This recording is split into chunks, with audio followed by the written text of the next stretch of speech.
இப்போ நான் காமிக்க போகிற ரிட்டர்ன் ஸ்பாட் பார்த்தீங்கன்னா ஏதோ வியட்நாமோ இல்லை தாய்லாண்டுக்குள்ளேயே போய் எடுத்த மாதிரி தோணும். ஆனால் இது நம்ம தமிழ்நாட்டுக்குள்ளே தான் இருக்குது. இந்த மாதிரி அறியாத தெரியாத ஸ்பாட்ஸ்லாம் அடடா நம்ம மிஸ் பண்ணிட்டோமே அப்படின்னு நினைக்காம இருக்கிறதுக்கு நம்ம பேஜை ஃபாலோ பண்ணி வச்சிங்க, அவசரத்துக்கு யூஸ் ஆகும். இந்த ஸ்பாட் எக்ஸாக்டாக எங்கே இருக்குன்னா பொள்ளாச்சி டு வால்பாறை மலையை ஏறத்துக்கு முன்னாடி ஒரு செக் போஸ்ட்டு. அந்த ஏரியாவோட சின்ன காம்ப்ளெக்ஸு ஒரு பஸ் ஸ்டாப்புக்கு ஆப்போசிட்டில் பார்த்தீங்கன்னா இந்த மாதிரி ஆள் நடமாட்டம் இல்லாத ஒத்தடி பாதை மாதிரி உள்ளே போகுது. ஆல்ரெடி ஏதோ சம்பவம் பண்ணிவிட்டு உள்ளேருந்து வெளியில் வராங்க போல் இந்த 3 பேர். என்ன பண்ணி வச்சுருக்காங்கன்னு தெரியல. சரி நம்ம அந்த வழியாக உள்ளே போய் பார்ப்போம். உள்ளே போகும்போதே இந்த மாதிரி ஒரு சின்ன அணை சூப்பராக தண்ணி ஊற்றுதுங்க. அங்கேருந்து அப்படியே தண்ணி வந்து பெரிய ஒரு ஏரி மாதிரி இருக்குங்க, அங்கே போய் சேருது. இனிமேல் தான் மெயின் பிக்சரே இருக்குது. உள்ளே போனால் ஒரு அட்டகாசமான வியூ இருக்குது. இந்த மாதிரி ஒரு ஸ்பாட்டு வெளியிலேருந்து பார்க்கும்போது இப்படி ஒரு ஸ்பாட்டு உள்ளே மறைஞ்சிருக்குன்னு தெரியவே தெரியாது. பார்த்தா நம்ம ஏதோ வெளிநாட்டு தாய்லாண்டுக்குள்ளே வியட்நாம்குள்ளே போன மாதிரி ஒரு எஃபெக்டில் இருக்குது.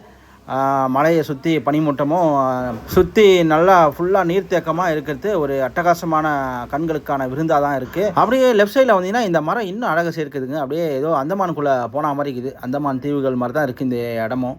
பார்த்தா நம்ம தமிழ்நாட்டில் வால்பாறை டு பொள்ளாச்சி போகிற ரூட்டில் நடுவில் அமைஞ்சிருக்கு. சொல்ல முடியாது, இந்த மாதிரி ஒரு அட்டகாசமான வியூ அடுத்தடுத்து படங்களில் கூட ஷூட்டிங் ஸ்பாட்லாம் கூட நடக்கிறதுக்கு வாய்ப்பு இருக்குது. அப்புறம் என்ன, அந்த சைடு போனீங்கன்னா நீங்களும் அதை பார்த்து என்ஜாய் பண்ணுங்கள்.